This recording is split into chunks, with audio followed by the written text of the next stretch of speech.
dashboard FV na di ma-open pala.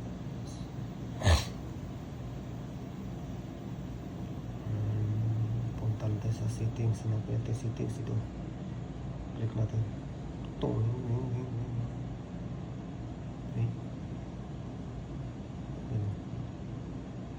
Sobrang sa din ulit.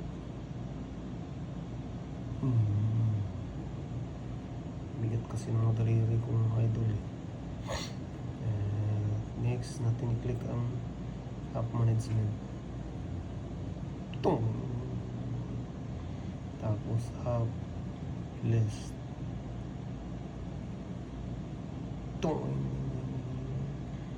Okay, hanapin natin si Facebook. Yan.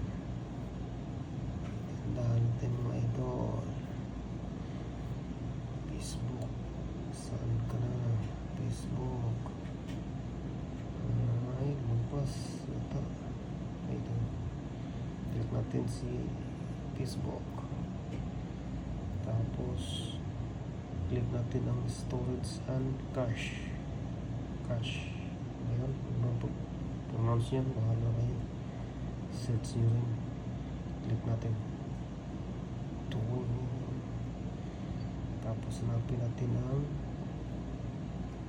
clear storage.